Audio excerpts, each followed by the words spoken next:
all the oxygen you can from that blood. Therefore, because you extract almost all the oxygen, you have a very low venous PO2 then in the coronary circulation. And a very good standard question would be the following.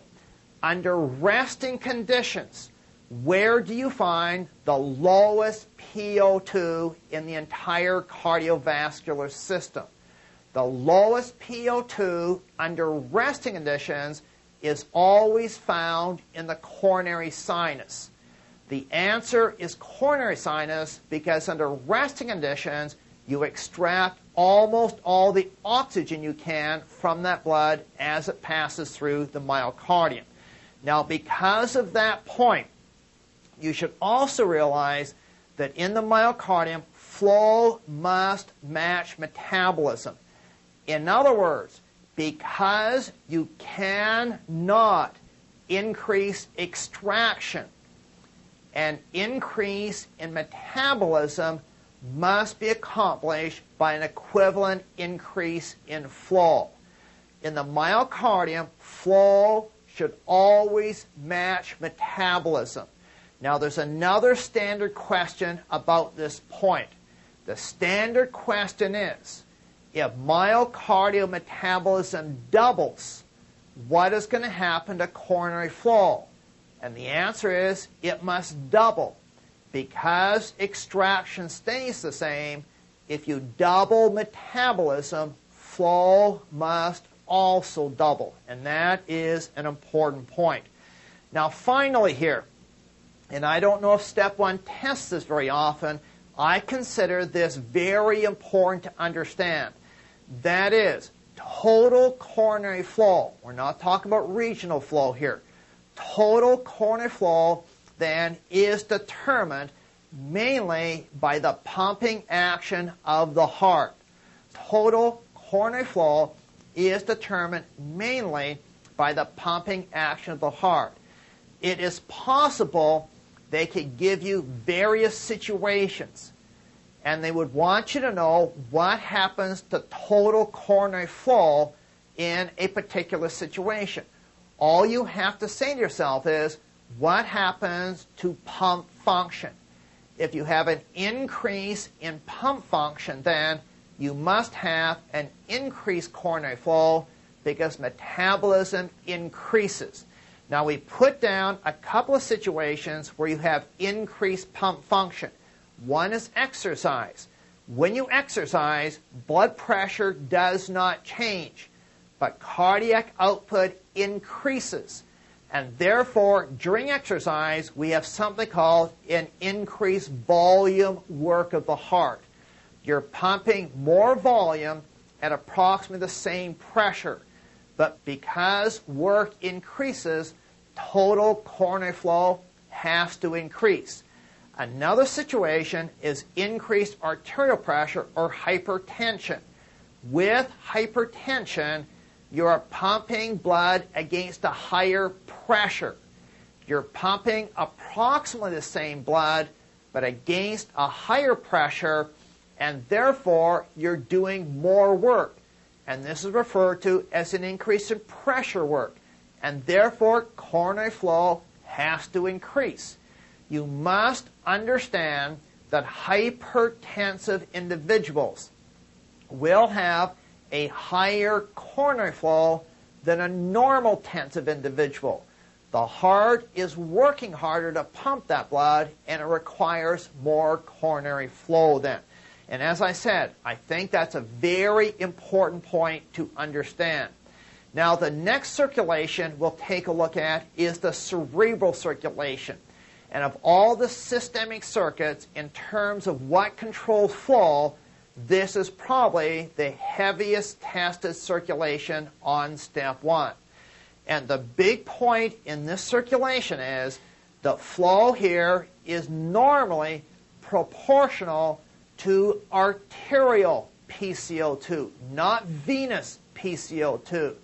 The circulation is responding to arterial PCO2. This CO2 is probably the the vasodilatory metabolite that is regulating flow here. Now, because this is a very important point, we put in a couple of specific situations. Suppose you hypoventilate. If you hypoventilate, then you will always get an increase in arterial PCO2, and this will always cause an increase in cerebral blood flow. The increased CO2 is causing the increased flow. More importantly, if you hyperventilate them, the hyperventilation will decrease arterial PCO2. Therefore, you are withdrawing a vasodilatory metabolite, and that would cause a constriction of the cerebral vessels. Now, a lot of you probably know if you want to almost instantly decrease cerebral blood flow to a patient on a ventilator, all you have to do is turn up the ventilator. If you turn up the ventilator, you'll be hyperventilating that patient.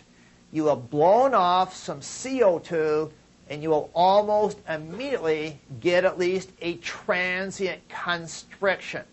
So hyperventilation will always cause at least a transient vasoconstriction of the cerebral vessels. Very important point to remember. Now, PO2 is more difficult to deal with, and being very careful here. If the arterial, and again it's responding mainly to arterial, if the arterial PO2 is normal or elevated, this will not affect cerebral blood flow because cerebral blood flow is regulating mainly via CO2. So under normal conditions then, PO2 does not affect cerebral blood flow. Just to underscore that point, if you have a normal person breathing room air and that person is switched to breathing 100% oxygen, that will raise the arterial PO2, but it will not change cerebral blood flow. Because whether the PO2 is normal or elevated, it is the CO2 that system is responding to. However, if we look at an abnormal situation, suppose the arterial PO2 has a large decrease. If there is a large decrease in the arterial PO2, that PO2 will always increase flow, regardless of the CO2. So a large decrease in arterial PO2 will always cause a vasodilation and an increase in cerebral blood flow. Now finally here, you should realize the baroreceptor reflexes do not affect flow here because this is a message coming from outside the tissue, and the cerebral vessels always totally auto-regulate as far as we are concerned. Now the next circulation to take a look at is the cutaneous circulation. Now we're really going to the opposite end of the spectrum here. In the cutaneous circulation, we have basically no autoregulation. Almost all the regulation is via extrinsic mechanisms. Now this circulation is very unique. Now there are three important points that are fairly unique to this circulation. First of all, this circulation is almost entirely controlled by sympathetic adrenergic nerves. Now physiologically, it is totally controlled by sympathetic adrenergic nerves releasing norepinephrine acting in alpha receptors. Physiologically, beta-2 receptors do not exist in the circulation. However, you can demonstrate their presence pharmacologically. So in normal physiological circulations, beta-2 receptors do not contribute to cutaneous blood flow but you can demonstrate their presence if you give a high enough dose of an agonist to these receptors.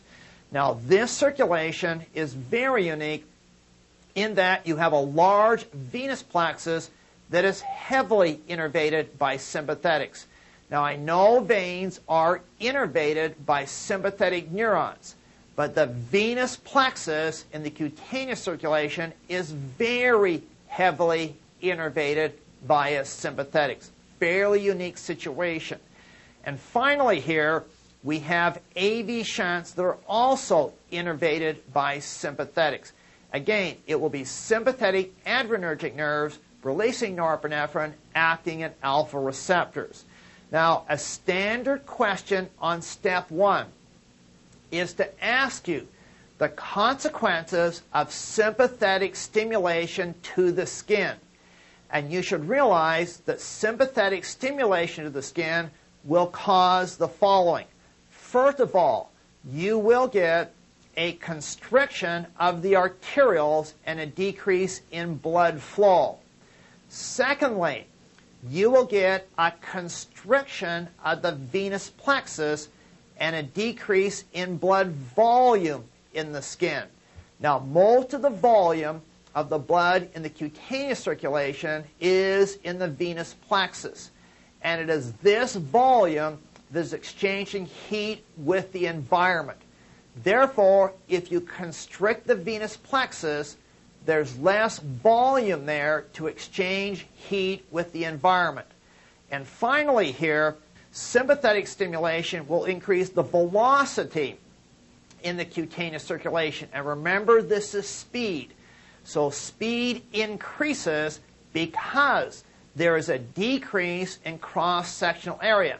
Now, this also relates to heat exchange, because if you increase the speed through the cutaneous circulation, there's less time to exchange heat with the environment then, and that is an important consequence. Most of the questions on step 1 will involve your understanding that blood flow in the cutaneous circulation is mainly related to heat exchange with the environment.